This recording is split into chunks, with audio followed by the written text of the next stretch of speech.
Hello friend, मैं रामदीन। आज ये परसेंटेज का चौथा पार्ट है। परसेंटेज का चौथा पार्ट है। आपने यदि इसके पिछले वाले 3 पार्ट ना देखे हों तो आके देख सकते हैं। आज इस वीडियो में एक अलग ही कंसेप्ट देखेंगे, यानी टोटल चेंज। एक सूत्र होता है प्लस का ए, प्लस माइनस का ए, प्लस माइनस का बी, और plus minus A multiply plus minus B. अब 100 100। जब हम किसी चीज़ में वृद्धि करते हैं तो हमेशा प्लस का लेते हैं, यानी वृद्धि जब करते हैं तो प्लस का लेते हैं, और यदि कमी किया जाए तो हमेशा माइनस का लेते हैं। तो टोटल कितना चेंज हुआ इस वाले से सूत्र से आ जाता है, यानी टोटल परसेंटेज में कितना चेंज हुआ इसी सूत्र से आता है।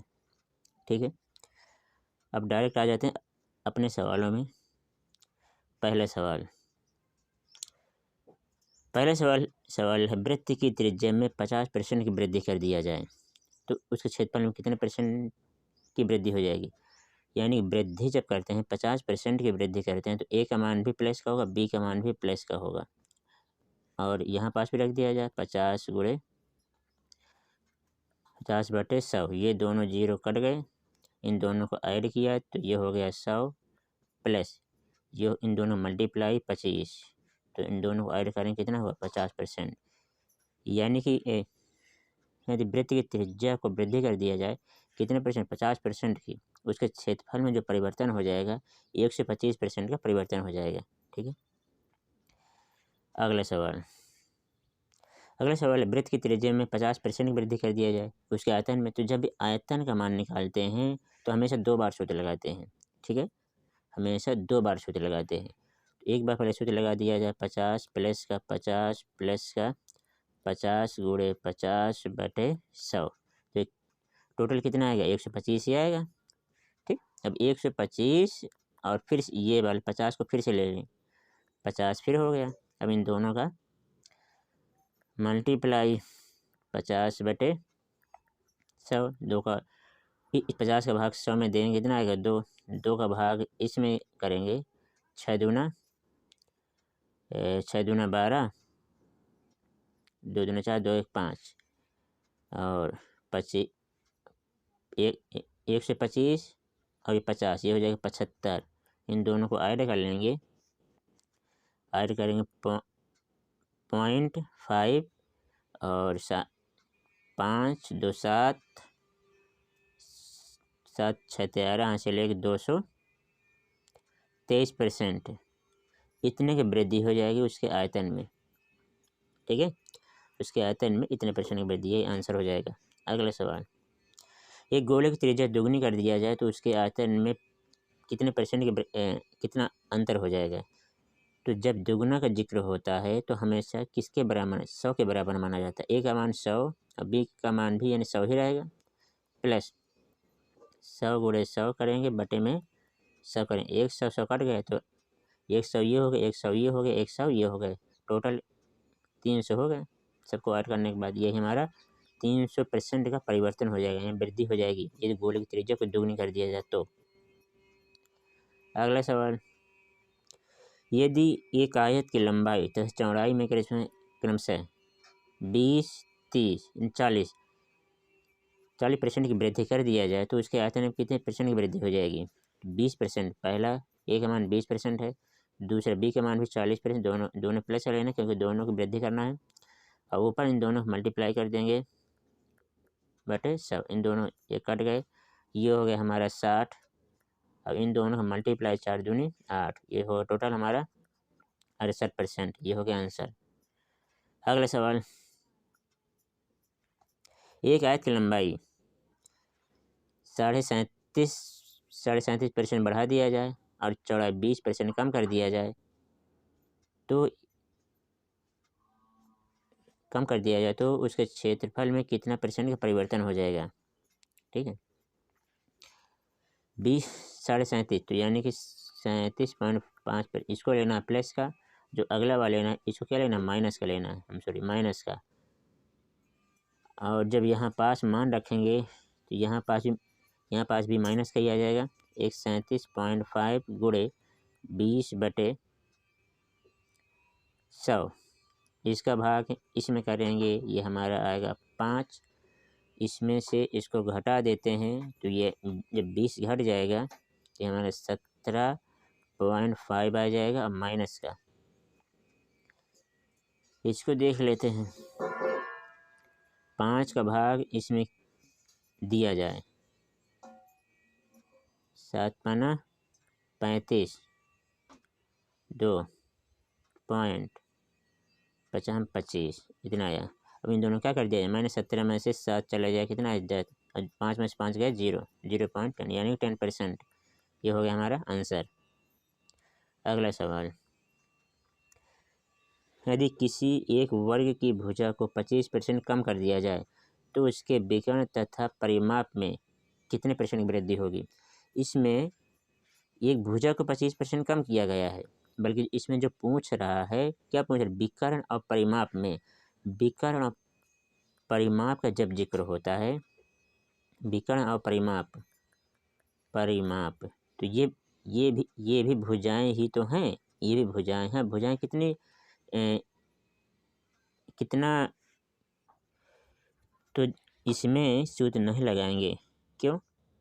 क्योंकि जब क्षेत्रफल निकालना होता है, क्षेत्रफल एरिया निकालना होता है, एरिया या आयतन, ठीक है, तभी इस वाले में 2 बार सूत्र लगाते हैं, इस वाले में 1 बार सूत्र लगाते हैं, 1 बार। और इसमें क्योंकि जो ये भुजा को बढ़ाया गया है, अब और इसमें पूछा गया, भुजा ही पूछा गया है, इसलिए इसमें कोई सूत्र नहीं लगेगा। डायरेक्ट जो आंसर हो जाएगा ये 25% ही हमारा आंसर हो जाएगा। ठीक है। अगला सवाल, एक हॉल की लंबाई, चौड़ाई, ऊंचाई क्रमशः इतना, यानी 10%, 20% और 10% घटाई गई, हाल के आयतन में कितने % का परिवर्तन हो जाएगा। ठीक है, हाल के आयतन में कितना % का परिवर्तन हो जाएगा। हाल देख लेते हैं, तो पहले लंबाई चौड़ाई देख लेते हैं। लंबाई ये दोनों कम किया गया है, तो कम किया गया है तो पहला माइनस का, दूसरा भी माइनस का, प्लस ये दोनों यहाँ माइनस माइनस क्या हो जाएगा, प्लस, यह आ जाएगा 200/100, ये दोनों कट गए 0 0, ये दोनों जोड़ लेंगे, ये हो जाएगा -30 प्लस का 2, तो इसको हल करेंगे -28। एक बार फिर से करना है, किसके साथ, 100 के साथ, नहीं 10 के साथ। 10 क्या लेना है, -10 लेना है, -10 प्लस इन दोनों का मल्टीप्लाई यहाँ करके लिखेंगे, बटे 100 करेंगे, ये दोनों कट गए, तो जब ये दोनों जुड़ेंगे ये कितना हो जाएगा हमारा, 37 हो जाएगा, नहीं 38 हो जाएगा, 38, और ये हो जाएगा 28 जो आएगा प्लस का आएगा। जब ये दोनों घटेंगे तो माइनस से कितना आया, -10, तो यानी कि जो परिवर्तन हो जाएगा, जो कमी हो जाएगा, कितना % कमी हो जाएगी, उसके आयतन में 10% की कमी हो जाएगी। ठीक है। अगला सवाल, यदि किसी वस्तु की कीमत 30% बढ़ा दी जाए और बढ़े हुई कीमत पर 20% की छूट की जाए तो इस सौदे में कुल लाभ % में जो होगा, लाभ होगा या हानि, ये देखना है। और कितना होगा। ठीक, तो पहले क्या करना है, पहले बढ़ा देना है, तो पहले क्या लेना पड़ेगा, पहले प्लस का। दूसरे में क्या करना है, दूसरे में घटा देना है, तो यानी कि माइनस करना है, प्लस इन दोनों का मल्टीप्लाई, 3 दूनी 600/100, इन दोनों मल्टीप्लाई करेंगे तो ये माइनस में आएगा हमारा। ठीक है, इन दोनों को हल करेंगे तो ये हमारा आएगा प्लस का 10 माइनस ये 2 0 कट गए, यहाँ से कितना है, माइनस का 6, तो इसको हल करने कितना आएगा, 4%, यानी कि 4% का हमें क्या होगा, लाभ होगा इसमें। क्यों? क्योंकि हमारे इसमें जो प्लस का मान आया इसलिए। ठीक है, इसमें प्लस की वैल्यू आई है, इसलिए हमेशा इसमें लाभ होगा। यदि माइनस का आता, तो क्या हो जाता, हानि हो जाता। ठीक है। अगला सवाल है, एक संख्या में 25% की वृद्धि कर दिया जाए और उससे प्राप्त संख्या में 25% कमी कर दिया जाए तो उसका अंतिम जो परसेंट होगा वृद्धि होगा या कमी होगा, वृद्धि हो कमी होगा या कितना होगा। ठीक है, पहले क्या करना है 25% क्या करना है वृद्धि कर देना है, और दूसरे में क्या करना है 25% क्या दूसरे में क्या कर कमी कर देना है। इन दोनों का मल्टीप्लाई कर कहाँ रखना है, इन दोनों का मल्टीप्लाई करके इधर ऊपर रखना है। 25 का 25 600 कितना हो 625 बाई 100। इसके बाद ये दोनों तो कट गए प्लस माइनस के, और जो ये आएंगे और यहाँ पर जो आएगा इन दोनों का मल्टीप्लाई करने से एक माइनस का आएगा। ठीक है, अब इसका भाग इसमें कर दिया जाए, दो दो जीरो 2 पॉइंट लगा दिया जाए, तो यानी कि 6.25 ये परसेंट हो जाएगा। यानी कि माइनस का आया है तो हमें क्या हो जाएगी, इसमें कमी हो जाएगी। क्या हो जाएगी, कमी, इतने परसेंट की कमी हो जाएगी। अगला सवाल, एक व्यक्ति का वेतन 10% बढ़ाया जाता है और 10% घटाया जाता है, तो वेतन में कितना परिवर्तन हो जाएगा, कमी हो गया लाभ हो, क्या होगा। 10% क्या किया जाता है, पहले बढ़ाया जाता है और फिर क्या किया जाता है, फिर कमी किया जाता है, फिर प्लस इन दोनों का मल्टीप्लाई इन दोनों मल्टीप्लाई करेंगे कितना, माइनस का 100 आएगा बटे में 100। तो ये दोनों तो कट गए, ये दोनों भी कट गए, तो ये क्या है -1% की जो है उसके वेतन में क्या हो जाएगी, कमी हो जाएगी। ठीक है, अगला सवाल, एक व्यापारी एक गलत तराजू के माध्यम से वस्तुओं को खरीदते समय 10% का घोटाला करता है और बेचते समय भी 10% का घोटाला करता है, तो उसका लाभ प्रतिशत कितना होगा। यदि कोई व्यापारी है यदि घोटाला करता है तो यानी कि उसको लाभ होगा, लाभ होगा तो क्या लेना पड़ेगा, प्लस का लेना पड़ेगा। और दूसरा वाला भी घोटाला ही करता है, क्योंकि फ़ायदा होता है, खरीदते समय 10% का लाभ लेता है और बेचते समय भी 10% का लाभ लेता है, तो ये दोनों मान किसके हो जाएंगे, प्लस के हो जाएंगे। प्लस इन दोनों क्या कर दें, मल्टीप्लाई करें, कितना आएगा 100 बटे 100। इन दोनों जोड़ेंगे कितना हो गया, यह हो गया 20, और इन दोनों को काटने के बाद 0 0 काटने के बाद क्या बचेगा 1। अब इन दोनों को जब जोड़ेंगे तो क्या हो जाएगा 21, यानी कि इतने परसेंट का क्या होता है, उस व्यापारी को लाभ होता है। इतने परसेंट का घोटाला करता है वो व्यक्ति। ठीक है, अगला सवाल, एक बैंक 20% चक्रवृद्धि ब्याज प्रदान करती है 20% की, तो 2 और 3 साल बाद ब्याज कितना परसेंट हो जाएगा। जब चक्रवृद्धि ब्याज का जिक्र होता है तो इसमें भी यही सूत्र लगा देना 2 बार। यदि हमें 2 साल का निकालना है तो 2 बार सूत्र नहीं, एक बार सूत्र लगा दिया जाए, तो यानी 20 प्लस का 20 प्लस इन दोनों का मल्टीप्लाई कितना करेंगे 400 बटे 100। ये दोनों कट गए, 20 20 40 और 4 कितना हो गया 24%। ये हो गए 2 साल के लिए, ये कितना हो गया 2 साल के लिए। 2 साल के लिए जो ब्याज हो चक्रवृद्धि ब्याज इतना होगा 24%। और हमें 3 साल का भी निकालना है, 3 साल का निकालने के लिए क्या करेंगे, इसमें एक बार 20 का फिर से और निकाल लेंगे 20। ठीक है, इन 20 का निकालेंगे तो इन दोनों का मल्टीप्लाई करके यहाँ रखेंगे, 24 गुणे 20 बटे 100। तो 1 0 से 1 0 कट गया, 2 का भाग इसमें कर दिया तो ये आ गया 5। ठीक है, 24 और 24 20 कितना हो गया 24 20 44 प्लस 5 का भाग इसमें कर दिया जाए, 5 का भाग 24 में, तो ये आ जाएगा 4 सही 4 पंचे 20 4 बटे 5।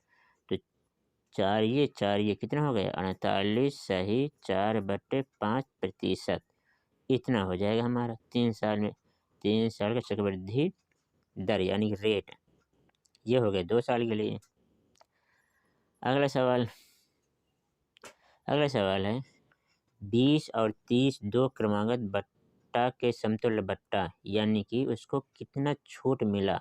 बट्टा का मतलब होता है उसको यानी ग्राहक को कितना छूट मिला। तो इसमें छूट होने के लिए क्या, यानी ग्राहक को क्या होगा, जो ग्राहक होगा उसको फ़ायदा होगा, जो व्यापारी होगा उसको घाटा होगा। तो समतुल्य जो बट्टा होता है हमेशा माइनस में लेना होता है। किसमें लेना होता है, माइनस में। तो इसे माइनस का 20 माइनस का 30, यानी कि माइनस का 20 ले लिया, माइनस का 30 हो गया, प्लस इन दोनों क्या कर, इन दोनों का मल्टीप्लाई करके यहाँ रख देना है। तो 20 और 30 का मल्टीप्लाई 600 हो गया बटे 100, ये दोनों कट गए। ये कितना हो गया, माइनस का 50 और प्लस का 6। तो यदि इसको हल किया जाए, 50 में 6 घटा दिया जाए, कितना है 44 माइनस, तो यानी कि 44% समतुल्य बट्टा हो जाएगा। कितना हो जाएगा, 44% टोटल। अब अगले सवाल देख लेते हैं इसी तरह का एक और। 10%, 5%, 20% का समतुल्य बट्टा होगा। ठीक, समतुल्य बट्टा होगा। इसमें भी सेम सूत्र लगा दिया जाए, तो हर बार माइनस का लेना है, इसका लेना है माइनस का। तो ये हो जाएगा माइनस का 10 माइनस का 5 और प्लस इन दोनों का मल्टीप्लाई करके कहाँ रख देंगे, 50/100। तो ये हो गया माइनस का 15 प्लस इन दोनों को हल करेंगे तो 0.5। ठीक है, 0.5 यानी कि आधा। अब इसको हल करेंगे, माइनस का 14.5, ये आ गया सिर्फ केवल 2 का। अब हमें जो निकालना है, तीनों को निकालना है, तीनों को निकालेंगे, 20 को भी इसमें सम्मिलित करना पड़ेगा, 20 को सम्मिलित कर लिया जाए। तो अब इन दोनों का मल्टीप्लाई करेंगे।